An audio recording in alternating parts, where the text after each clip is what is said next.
Frères et sœurs, que Dieu vous bénisse puissamment au nom de Jésus-Christ. Frères et sœurs, exhortons-nous par la parole de Dieu qui est vie et esprit. Seigneur Jésus-Christ, nous t'invitons au milieu de nous.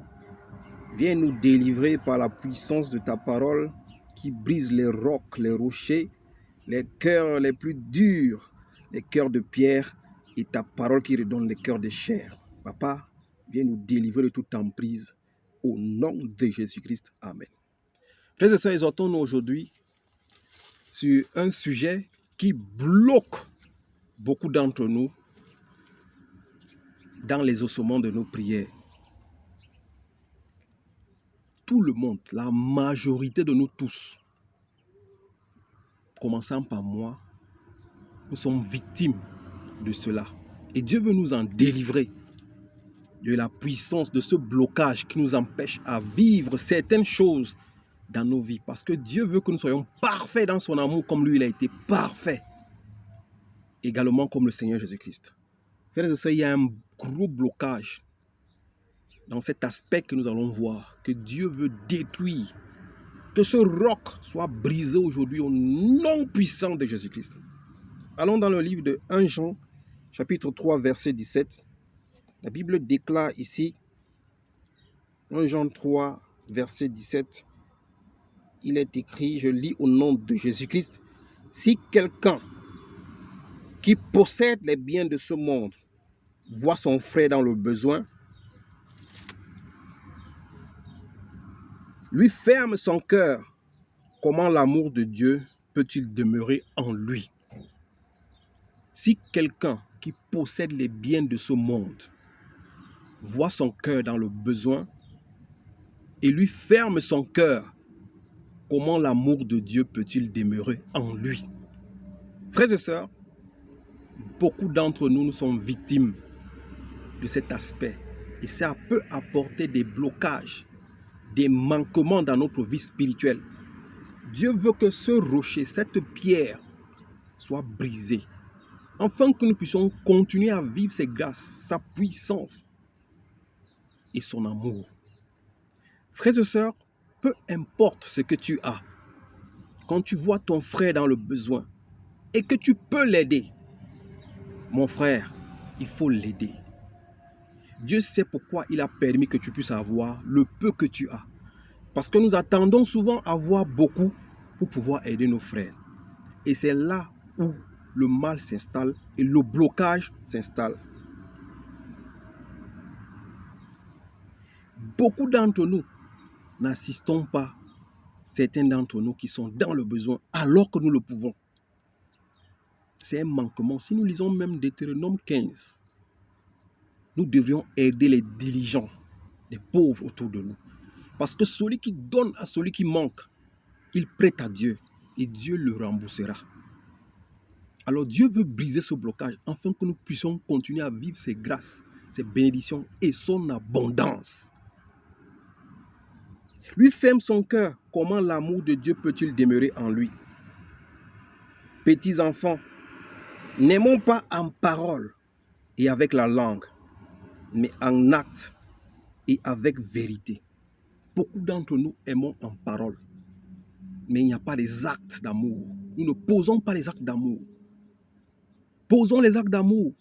Quand on dit celui qui voit son frère, qui possède les moyens du monde et qui voit son frère et qui ne l'aide pas, il ferme son cœur. Ça peut être la famille, ta famille la plus proche, les pauvres autour de toi. Il y a des pauvres autour de toi. Beaucoup d'entre nous voulons donner à Dieu qu'on n'a jamais vu et que beaucoup d'entre nous ne verront même pas. Beaucoup d'entre nous n'entreront pas dans l'éternité de Dieu. Mais nous avions la créature de Dieu autour de nous. Nos semblables sont la créature de Dieu. Et même parfois, Dieu peut prendre la forme d'un pauvre. La Bible déclare que le Seigneur Jésus-Christ, il avait l'air méprisable. Le Christ peut te visiter sans que tu ne te rendes compte que Christ t'a visité en se rendant pauvre devant de toi. Et tu refuses d'aider ce pauvre. Et pourtant, c'est le Christ qui t'a visité. La Bible déclare quoi? Dans le livre de Hébreux. L'hospitalité. Frères et sœurs, certains d'entre nous ont fait rentrer les anges dans leur maison sans se rendre compte. Certains d'entre nous ont aidé les anges dans les rues sans se rendre compte. Certains d'entre nous ont donné à manger et à boire à Christ sans se rendre compte. C'est pour cela Nous qui possédons un peu importe ce que tu as, toi qui possèdes un peu, partage un peu. Ecclésiaste nous encourage également, dès le matin, sème, le soir, sème, mais pas dans la vie des pasteurs, pas dans la vie des prophètes, parce que la majorité d'entre nous, nous sèmons dans la vie des pasteurs, nous sèmons dans la vie des prophètes, nous donnons les dîmes, nous donnons les enveloppes d'alliance, nous payons ceci, les salles de réunion, mais nous refusons d'aider les pauvres dans nos familles. Beaucoup d'entre nous préfèrent payer les dîmes chaque mois et dans leur famille, leurs membres manquent des médicaments. Beaucoup d'entre nous préfèrent donner les offrandes, soi-disant qu'ils donnent à Dieu, et pourtant autour d'eux, il y a des pauvres qui n'ont pas mangé, ça fait 3 jours. Il y a des diligents autour de toi qui n'ont pas de quoi boire ni de quoi manger, qui ne peuvent pas se soigner dans les hôpitaux, dans les rues, partout dans les rues. Mais tu refuses de les aider, mais tu veux donner à Dieu que tu ne peux pas voir, et tu n'es même pas sûr de voir.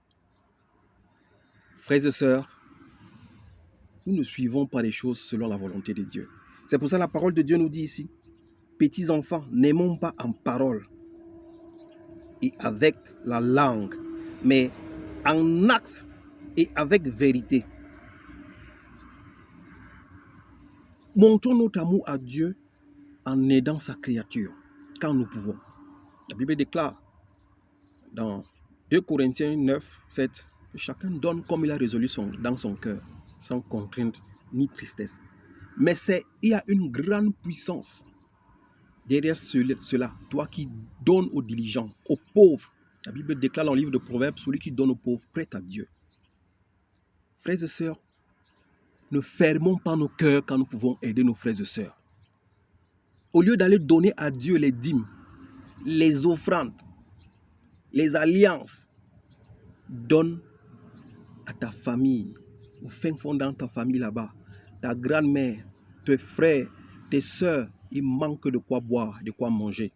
Tu préfères aller donner à Dieu. Dieu ne prendra pas soin de cela. Lisons la parole de Dieu. Par là, nous saurons que nous sommes de la vérité. Et nous rassurons. Par là, nous saurons que nous sommes de la vérité et nous rassurons notre cœur devant lui, qui est Dieu. En effet, même si notre cœur nous condamne, Dieu est plus grand que notre cœur et il connaît tout. Bien aimé, si notre cœur ne nous condamne pas, nous avons de l'assurance devant lui. Quand nous faisons un examen de conscience, frères et sœurs, parfois, à cause de certaines choses que nous ne faisons pas, comme les actes d'amour que nous ne posons pas, nous nous rendons compte que nous prions, mais Dieu n'exauce pas les prières. Et parfois, au plus profond de nous, nous sentons que notre cœur nous condamne. Tu n'aides pas ton frère, ta soeur, les gens autour de toi. Toi-même, tu sens que ton cœur te condamne, mais tu vas prier. Mais tu te rends compte bien après que tes prières ne montent pas. Dieu ne t'exauce jamais. Il n'est pas en train de t'exaucer. C'est parce que ton cœur te condamne. Tu hais les gens autour de toi, tu ne les aides pas. Cela bloque tes prières. Tu possèdes les biens du monde, tu ne partages pas avec tes frères qui sont en souffrance, qui sont dans le besoin. Et quand tu vas prier, toi-même, tu sens au plus profond de toi que ton cœur te condamne. Libère ton cœur. Aide les gens autour de toi. Prouve cet amour avec les actes.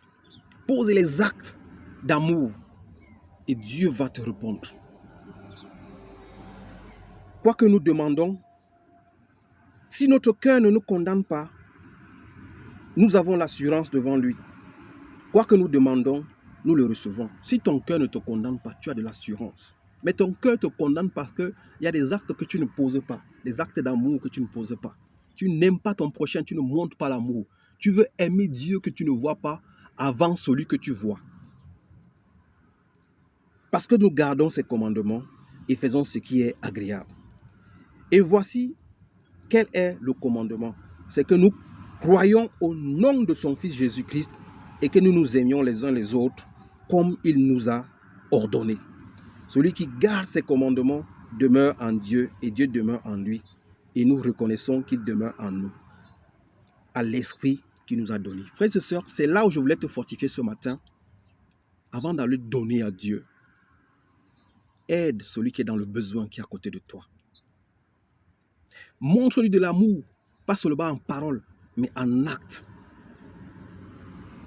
Et après ça, aime le Fils. Comme le commandement qu'il nous a donné. Aimons le Fils de Dieu, mais aimons aussi notre prochain en lui montrant de l'amour. Que Dieu vous bénisse. Au nom de Jésus-Christ. Amen.